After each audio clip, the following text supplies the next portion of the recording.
mbokk yi nga xamante ne lépp waaye nekk di nga jógee ku nekk fii Touba fii di Thiès fii Dakar Kayar ñëpp ñëw fii Guy Sagar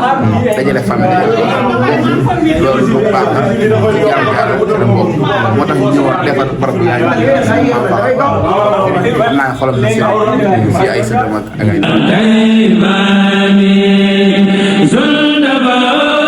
alhamdulillah ndax ay ndaw lañ de waaye yaafusu ay ndaw lañ yoo xamante ni ñu am pas-pas lañ waaye ñu am mahabba ci lu baax lañ ñu bëgg lu baax lañ lool te ñoom ñëpp daal jaay nañ joxe nañ seen alal joxe seeni doole bàyyi seeni yitte ñëw fas yéene taxawu seen liggéeyu maam bi ndax dañ leen di ñaanal rek yàlla def leen ay mag def leen ay mag am njariñ def leen mag xamante ni seen maam jërëjëf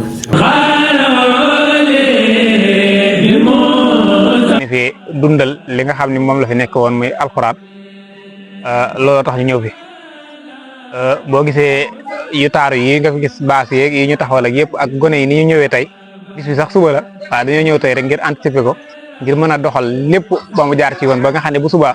lépp foo mën a bàyyi ko rek pour ñëw ci dëkk bi boo ñëwee ñu mën laa dalal dal gu mucc ayib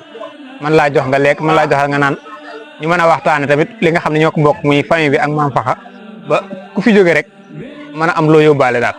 loolu moo tax ñu ñëwee fi nii tey teel a ñëw ngir programme suba incha allah.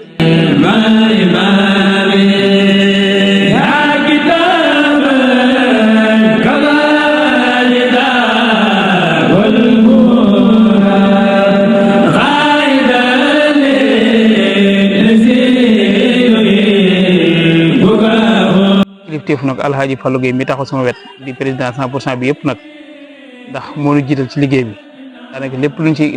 ci def rek moom la ñu koy defal lante loolu lañ ci rek wax dëgg yàlla tamit di si gërëmaale Seynabou Gueye ak As Gueye suñu porte-parole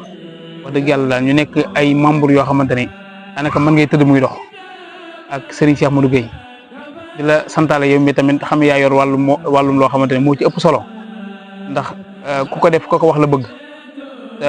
waxukaay yombul kon nag boo jëlee sa waxukaay ñëw ba si ñun dëpp na ko loolu dañ ciy sant bu baax loolu day wan ni Maam Faxa ñàkkul dara dëkk bi nag comme ni ko président waxee léegi nag fi la Maam Faxa cosaanoo ñu ànd ak waa 100% yëpp nag ñëw fi ngir dabu barke boobu waaj gi nag xaw naa métti ndax dëkk bi xaw naa sori waaye daal dañuy préparé daal comme ni ñu ko daan defee comme tamit poste yi daan taxawal ñii féete fii ñii féete fee noonu lañ ko fas yéene taxawal di sant nag ndaw ñi nga xam ne ñoo dajale seen i dërëm ak seen i ñaar dërëm am kóolute si ñun jox nu ko si la ñuy jëlee oto yi daanaka lépp luñ bëgg a def ñun waa 100% si lañ koy defee te duñ laaj kenn dara kon nag loolu moom ak jàpp dala daal wax dëgg yàlla ñi nga am contentement bu baax a baax xanaa li si kanam ñu bàyyi ba si kanam incha allah taala